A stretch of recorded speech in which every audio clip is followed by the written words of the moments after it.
no fue por mi persona, no fue por mi estudio humano, no fue por mi personalidad, no, hermanos. Yo ni siquiera me imaginaba de esta gracia, y como lo he venido repitiendo torpemente, como un hombre tal vez ya, hermanos, ya con una fe ya un poco inclinada a lo material, como un hombre tal vez ya, hermanos, ya con una fe ya un poco inclinada a lo material. Lo repito, la única autoridad incuestionable, injuiciable que existe es la autoridad apostólica. Un poder amplio, un poder ilimitado, un poder absoluto, incuestionable, injuiciable que hay es la autoridad apostólica. La única, hermanos, las situaciones que se presenten.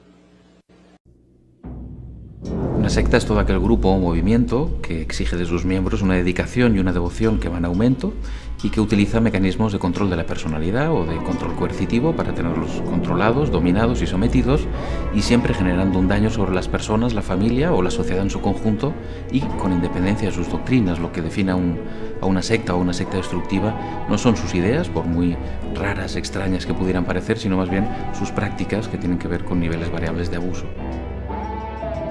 donde no le muestran lo que hay detrás. El conjunto de sectas que estamos viendo que pueden generar mayor nivel de daño en estos momentos tienen que ver con temas vinculados a sanación, curación en un sentido muy amplio, por la desatención médica, por las negligencias que pueden haber, etcétera, etcétera.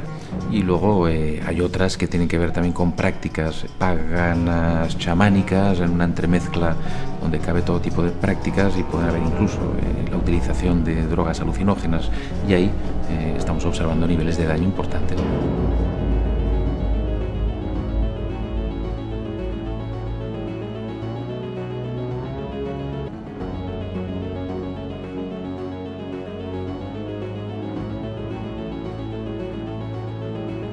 Solo lo que hace la Iglesia del Señor es objeto de censura, es objeto de desconocimiento, de señalamientos peyorativos, de señalamientos de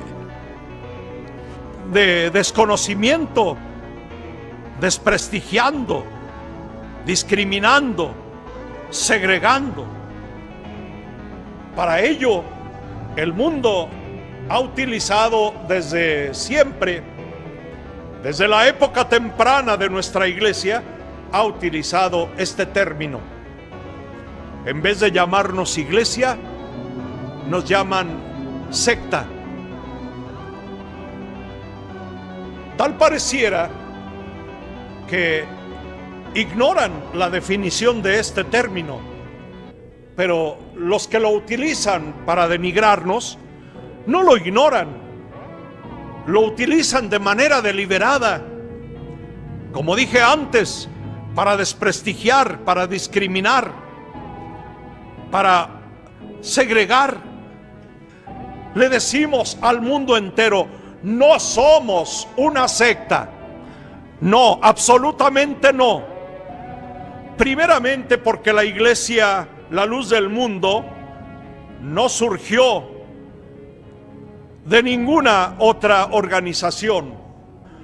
Somos, por bendición de Dios, la verdadera iglesia fundada por Jesucristo, y conservamos invariablemente su fidelidad, su origen, su fundamento y su fundador, porque Jesucristo es nuestro fundamento y es también nuestro fundador.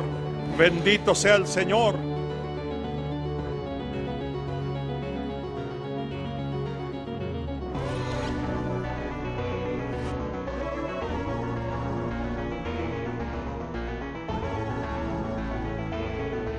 ¿Usted sabía que hay estudios científicos que definen las características de una secta?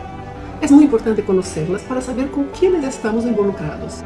Hola, muchas gracias por estar aquí conmigo. Vamos a hablar hoy sobre un tema serísimo, sectas. Aquellos de vosotros que han tenido la oportunidad de ver a mi charla en TED o en TEDx, y voy a dejar aquí para vosotros un link que tiene la traducción al español también, pero han observado ahí que yo tomo mucho en serio este tema y tomo mucho en serio la necesidad de separar personas que tienen criterio, que son científicos, que son estudiosos serios, de aquellos que se aprovechan del estudio de algo más sutil, más espiritual o más de un fenómeno psíquico paranormal de alguna manera para aprovecharse de las personas y de alguna manera manipularlas. Y hay los dos, hay los que son serios y hay los que no son. Muy importante nosotros poder entender sobre este tema. Vosotros van a ver que yo puse aquí unos libros que son de mi biblioteca personal, que estoy dedicando mucho a comprender sobre esto, principalmente para ver por qué personas permiten que esta situación ocurra y quedanse involucradas a veces, incluso mientras están sufriendo, mientras están en una condición que no es positiva para ellas.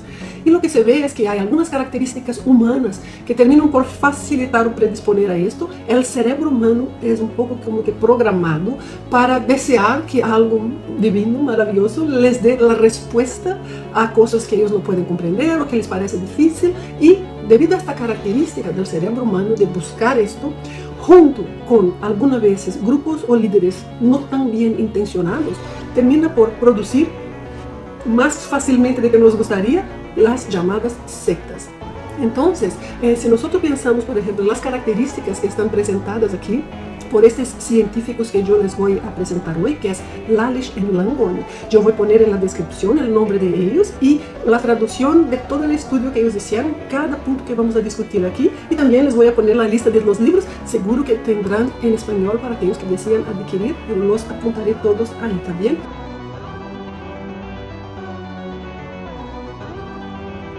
La primera característica que presentan aquí estos científicos es: el grupo demuestra excesivo celo o compromiso sin cuestionamiento a su líder y toma su sistema de creencias, ideologías y prácticas como la verdad o la ley. Por lo tanto, no hay un cuestionamiento, no hay un pensar, esto tiene lógica, esto no tiene lógica, todo es hablado sobre ella.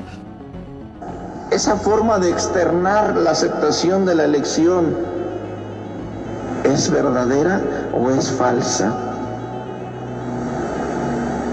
Bueno, como yo sí creo en el siervo de Dios, no. Lo que el siervo de Dios él diga y lo mande aquí por un escrito, acá no, yo obedezco, yo amo al siervo de Dios. Pero si el siervo de Dios hiciera esto, yo creo que ahí ya no. Pero si el siervo de Dios me dijera a mí esto, yo creo que ahí ya no. ¿Está aceptando la elección? No. Está condicionándolo. Así como algunos decían creer en él, pero ponían ese pretexto, hermanos. Yo digo, hermanos, no es un pretexto. Para mí era una impiedad. Para mí es una impiedad condicionar a un siervo de Dios y decirle, esto sí puedes hacer, pero esto no. Decía el apóstol Pablo, hablando de estos pseudocreyentes: todo me es lícito, todo me es permitido, pero algunos hermanos se escandalizan. Qué triste, hermanos, es tener, hermanos, esa elección condicionada. Que nuestro corazón diga hasta aquí sí, pero de aquí para allá ya no.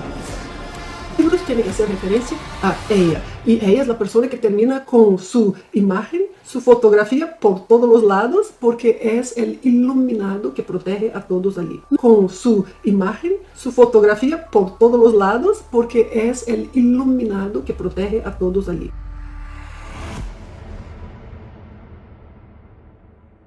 Número 2. Cuestionamientos o dudas son disuadidos o castigados.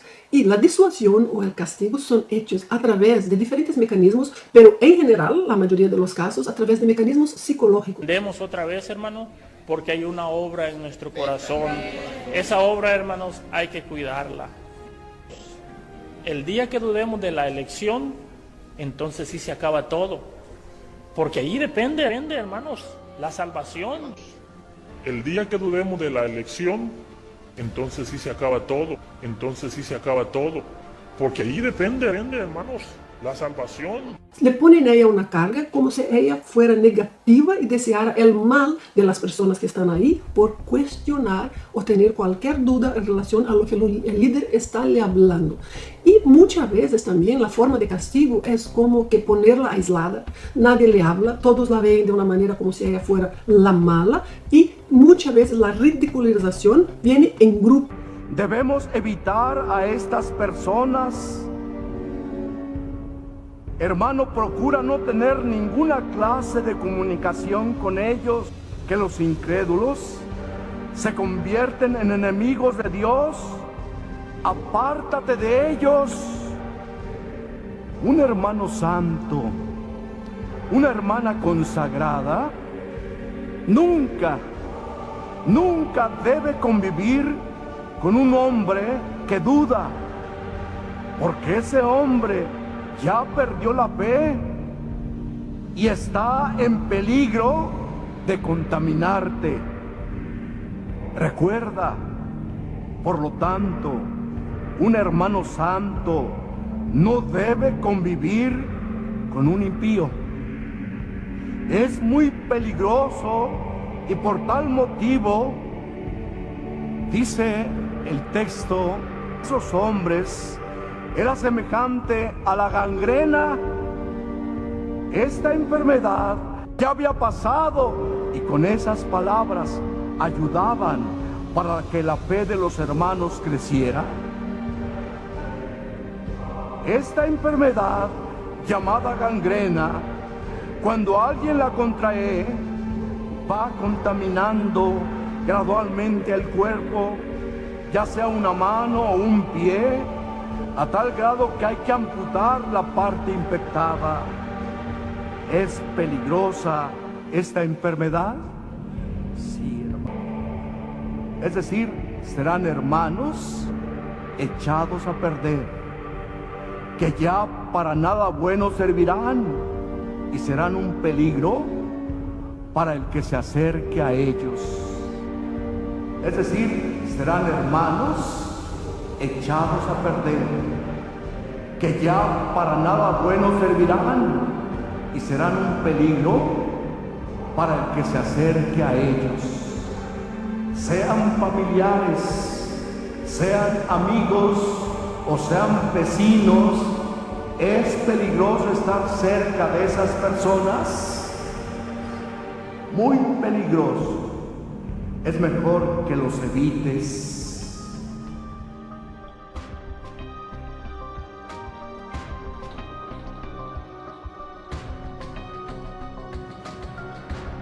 Tercera característica, se hacen reuniones o trabajos muy extenuadores o prácticas de alteración mental como meditaciones en grupo o hablar en lenguas todos con el grupo junto, para que esto haga la disuasión de cualquier cuestionamiento, como si todos estuvieran ahí bajo un tipo de un lavado de cerebro que no les permite pensar diferente. Cuanto más involucrados están, menos espacio mental tienen para poder cuestionar.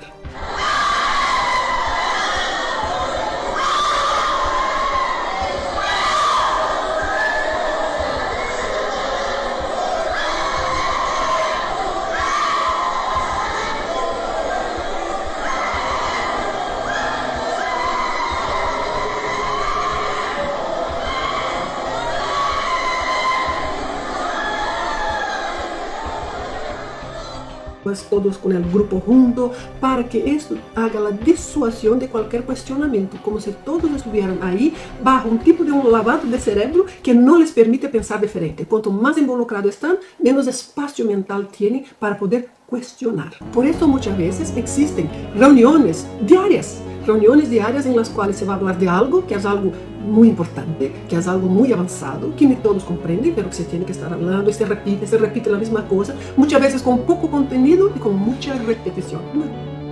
En vez de llamarnos iglesia, nos llaman secta. Le decimos al mundo entero, no somos una secta. No, absolutamente no.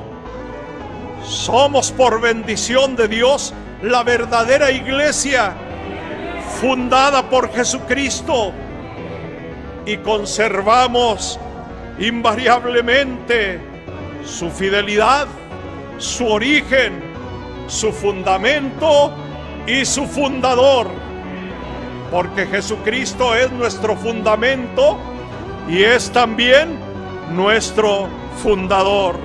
Bendito sea el Señor. El que está ahí en California es libre. ¿Para qué? Para hablar con Dios. Libre para amarnos. Allá estaba en la cruz y era libre para derramar sus bendiciones y salvación aún para los presos y para los que están en situaciones difíciles. A ese no lo conocen, nunca lo han visto, no han sentido su poder y su gracia, porque esa es para los que creen.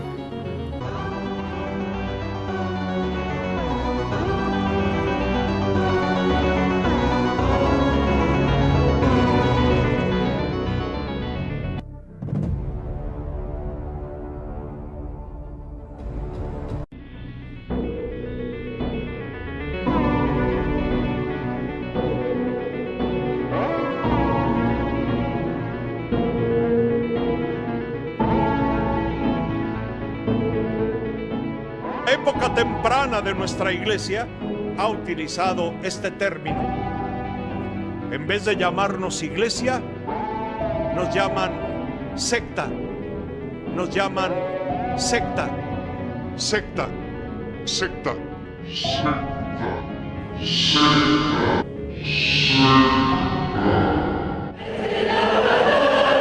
El término secta es un término ofensivo, discriminatorio. Hay que ubicarnos en lo que es una secta. Una secta son aquellas que profesan un culto en lo secreto. Son aquellas sectas, las sectas son aquellas que no están registradas ante gobernación, que no cumplen con la normatividad. Las sectas son aquellas que no están registradas ante gobernación, que no cumplen con la normatividad.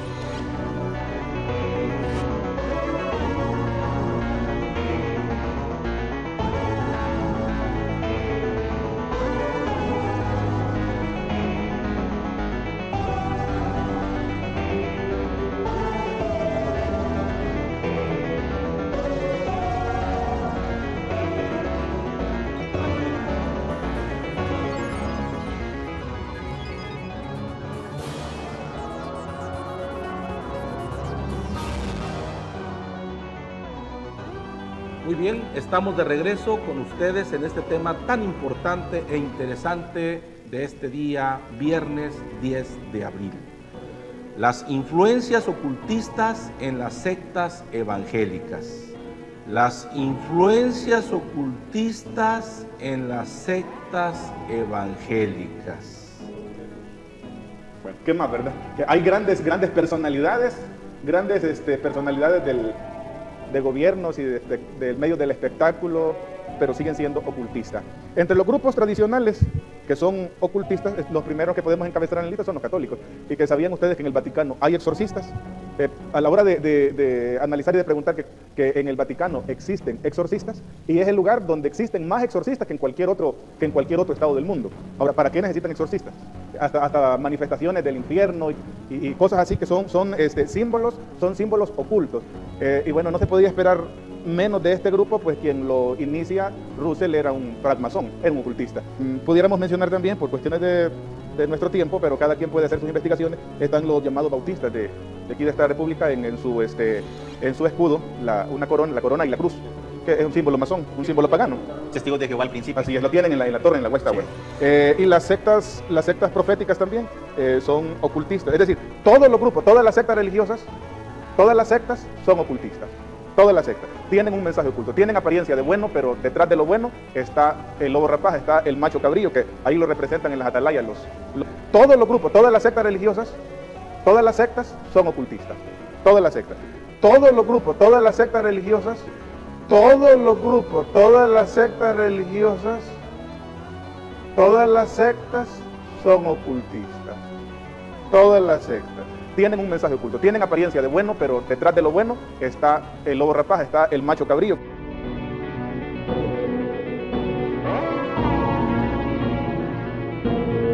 Y a la hora que podamos encajar a cada grupo y como por decirlo de esta manera, pasarle el escáner a cada grupo religioso, híjole, todos salen ocultistas. O sea, no hay ningún grupo, no hay ninguna secta que no sea ocultista, porque su origen es satánico, pero se disfrazan de una apariencia de piedad, o como dijo el apóstol Pablo, que Satanás se disfraza como ángel de luz. Pero nosotros respondemos con mansedumbre y respeto. Tenemos una respuesta para ellos. Si hay alguien que morbosamente señala que somos una secta, a unos y a otros respetuosamente, de manera cordial, significa que nos nace del corazón decirlo, le decimos al mundo entero, le decimos al mundo entero, le decimos al mundo entero: ¡fuera! ¡Fuera! ¿O no, hermanos? Ese es mi celo, hermano, lo que siento. Ojalá que Dios los rayara de la tierra, hermano, estos hombres que no han creído en el apóstol de Jesucristo, porque son hombres dignos de muerte, porque este hombre santo nos ha cuidado con amor. Podemos dejar que estos envíos nos perturban. Nosotros somos la obra de Dios y seremos fieles. Le decimos al mundo entero: ese es mi celo, hermano, lo que siento. Ojalá que Dios los rayara de la tierra, hermano, estos hombres que no han creído en el apóstol de Jesucristo. Le decimos al mundo entero: ¡fuera! Porque son hombres dignos de muerte.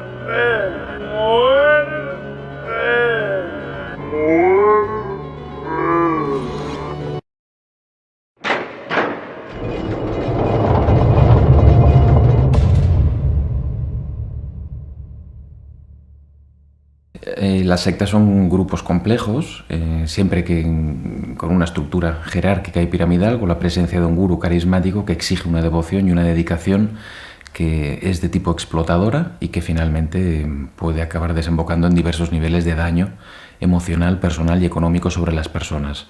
Agradecemos a un colaborador que nos ha hecho llegar un audio en el que vemos cómo se reprende a la iglesia por desobedecer al amo y señor de su congregación y se les exige que sean leales, así como los perros son para con sus dueños. Si escuchaste bien, les piden que sean fieles a su amo Naasón, así como los perros son fieles a su amo y le soportan golpes y maltratos. Escuchemos el audio para poder formarnos una idea de la unión perfecta que hay en la empresa de la familia lobo-apostólica y la obediencia de sus adeptos. Entonces, nuestra lealtad, ¿a quién debe de ser primero? Hacia el apóstol de Jesús. El leal no se siente ni da la espalda por una llamada de atención. Aunque le llamen la atención, él va a ser siempre leal. Veamos algunos ejemplos terrenos de lo que es la lealtad. Voy a tomar como ejemplo a los animalitos. Uno de los animales que es considerado amigo del hombre, ¿saben cuál es? ¿Cómo son esos animalitos? ¿Cómo es un perrito? ¿Es leal? Y que a veces llega el dueño, llega enojado a la casa y se le atraviesa por ahí ese perrito y hasta lo anda pateando y lo avienta por allá. ¿Qué hace el perrito? Y a veces está cansado de ese animal y lo saca y lo lleva por allá a perderlo según, y lo deja por allá abandonado. Al otro día, a los 2 días, ¿qué hace ese animalito? Regresa. Y cuando por allá hizo algo y que el dueño se enoja y a veces hasta lo golpea, ¿qué hace ese animalito? No anda allí, como decimos, con la cola entre las patas y se acerca a su amo y le anda lamiendo los pies y trata de hacerle alguna caricia a su manera. ¿Cómo se llama eso? ¿Verdad que a veces los animalitos son más leales que algunos de nosotros? Por eso nuestra lealtad nunca debe de cambiar.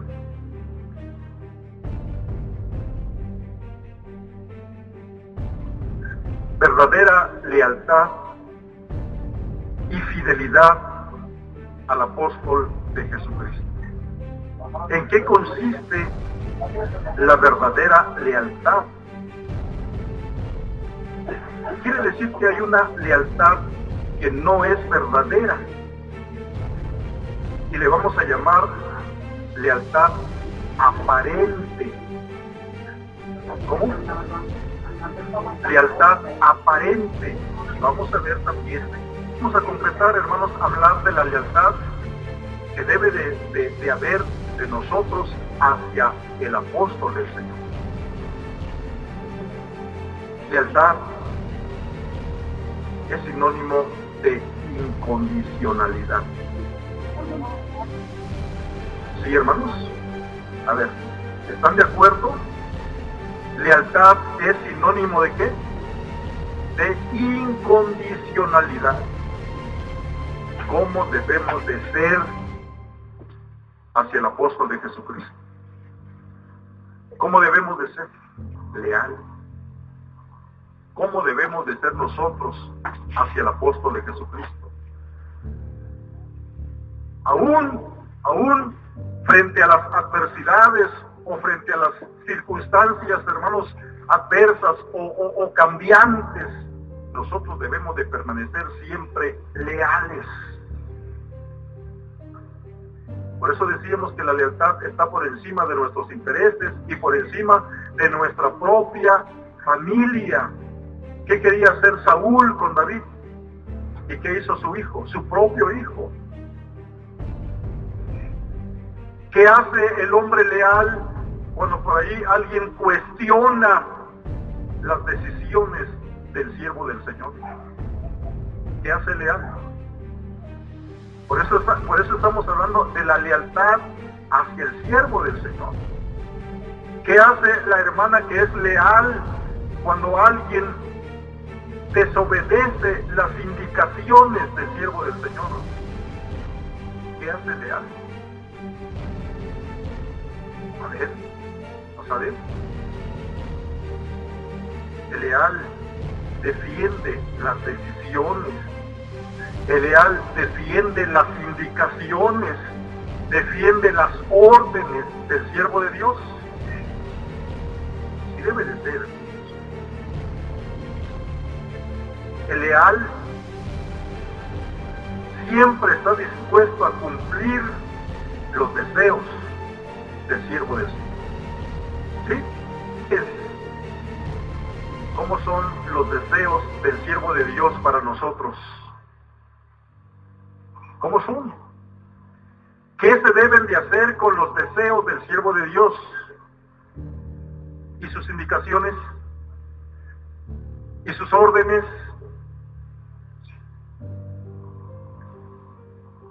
El leal nunca divulga los secretos de su Señor. Los secretos de su Señor no lo sabe ni su familia, ni la esposa, ni los hijos. El leal nunca cuestiona las órdenes de su Señor. El leal nunca cuestiona las decisiones o las órdenes de su Señor. También debemos de ser leales a nuestros encargados. Porque si por allá, hermanos, alguien empieza a murmurar del encargado, ¿qué debe de hacer el hermano? ¿No debe de defenderlo? No hay ningún problema. El leal no se debe a nadie más que al apóstol del Señor. ¿Sí? Pero decíamos, hermanos, que existe una lealtad aparente. ¿Sí? ¿Cuál es esa lealtad aparente? La que se expresa, se publica o se predica desde un púlpito, pero que interiormente se cuestiona o se critican las órdenes o decisiones dadas por el apóstol de Jesucristo. Aquí en el ministerio se predica una lealtad, pero interiormente, ¿qué se hace con lo que indica el siervo de Dios? se cuestiona, se murmura, se critica. Esto se da en algunos miembros de la iglesia. Se paran a llevar una oración y hablan bonito del siervo de Dios y hablan bonito de la iglesia, pero allá, aparte, ¿qué hacen? Y se desobedecen sus leyes, sus mandamientos. Se proclama fidelidad al siervo de Dios, pero se ignoran sus indicaciones, o son inconformes, lo ensaltan, lo elogian. ¿Cómo es esa lealtad? Aparente. Pero no solo se da en los miembros, también se puede dar en los ministros. La lealtad aparente es la de aquellos que se infiltran, haciéndose pasar por hermanos para espiar la libertad que Dios le ha dado a su apóstol y después irse y venderse al mejor postor.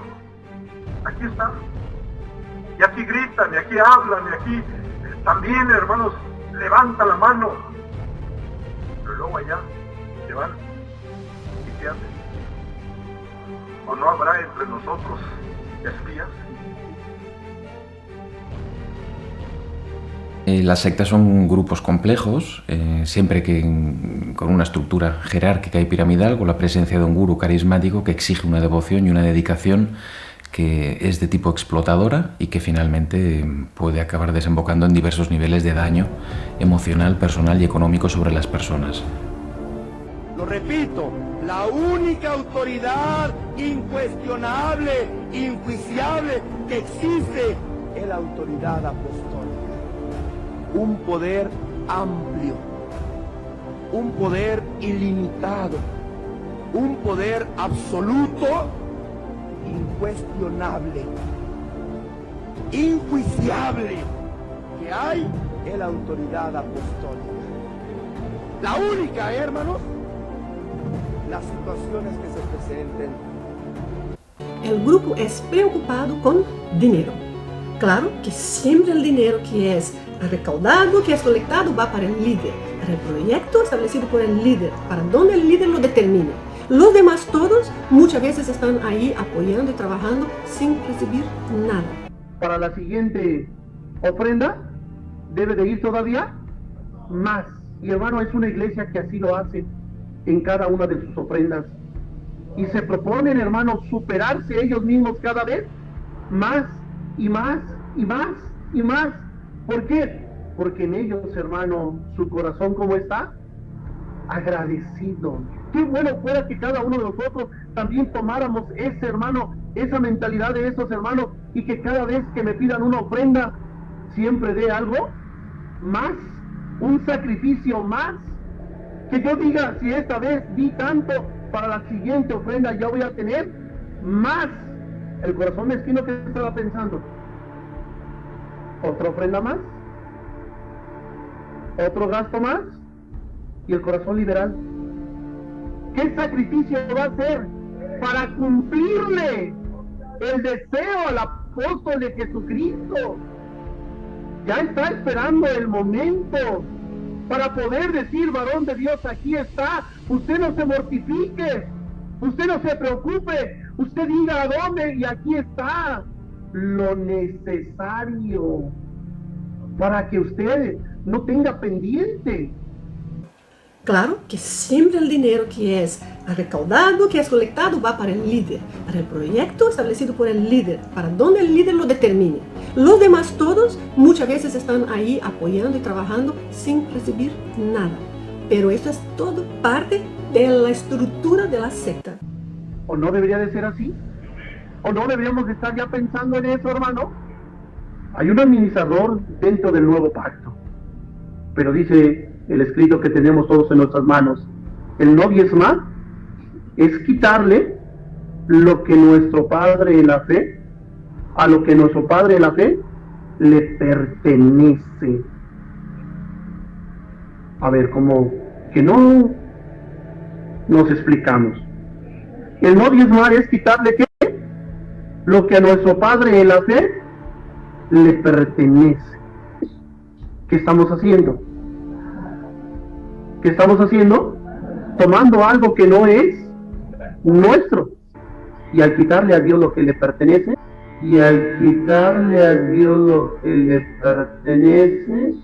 Y sus dichos y su preocupación con dinero no solo es en traer dinero para allá, sino que también quién tiene dinero, quién no tiene. Los que tienen dinero son más bien recibidos, claro, porque son donadores potenciales. Pero los otros han recibido cuánto, qué están haciendo y por qué. Entonces hay siempre la preocupación con dinero.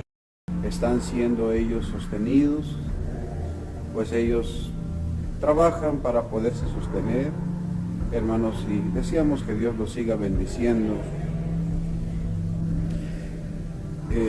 La necesidad de muchos hermanos que no teniendo lo suficiente, empezaron a pedir préstamos unos con otros. Y no hablo de pocos, sino de muchos.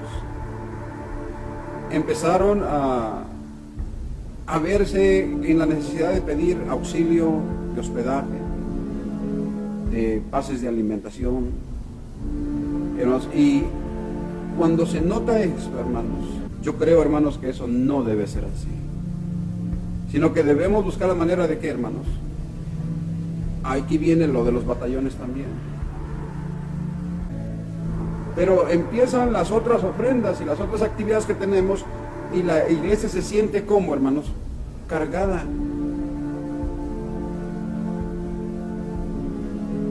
Entonces, hermanos, ¿es bueno atesorar? Sí. ¿Y de qué manera voy a atesorar? Me refiero más a los padres de familia. ¿Qué has pensado para tus hijos? ¿Que sigan pobres? ¿Que sigan en una casa así menospreciable, que sigan viviendo de rentas, que sigan en una casa así menospreciable, que sigan viviendo de rentas? Y sus dichos y su preocupación con dinero no solo es en traer dinero para allá, sino que también quién tiene dinero, quién no tiene. Los que tienen dinero son más bien recibidos, claro, porque son donadores potenciales. Pero los otros han recibido cuánto, qué están haciendo y por qué. Entonces hay siempre la preocupación con dinero. Pero esto es todo parte de la estructura de la secta.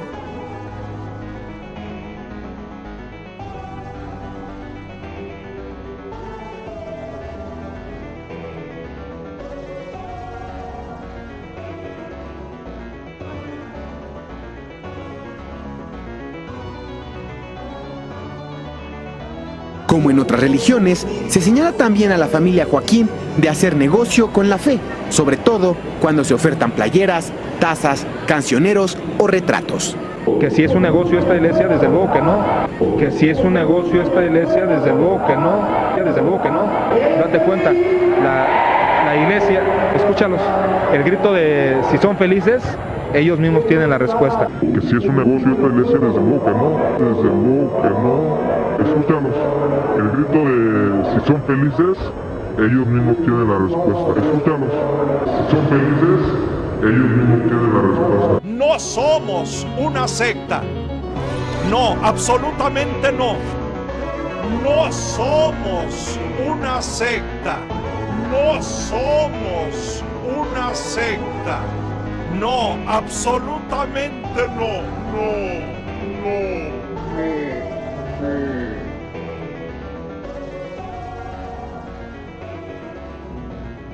Una secta es todo aquel grupo o movimiento que exige de sus miembros una dedicación y una devoción que van en aumento y que utiliza mecanismos de control de la personalidad o de control coercitivo para tenerlos controlados, dominados y sometidos, y siempre generando un daño sobre las personas, la familia o la sociedad en su conjunto. Los miembros de la organización saben que deben maldecir a todo aquel que no acepta al apóstol Naasón y se atreven a hablar de él. Maldito tú y toda tu casa por hablar contra un hombre de Dios. Y no sé si vistes ahorita. Hoy digas, mi padre en la fe es Naasón Joaquín, tu dueño, tu Señor, tu Dios, el que ha puesto en tu corazón que tú vengas a reconocer este ministerio. preguntará alguno de ustedes o alguna de las visitas o las personas, oigan, ¿y el apóstol de Jesucristo, el que dicen ustedes que los dirige, es un hombre que tiene poder y que hace milagros?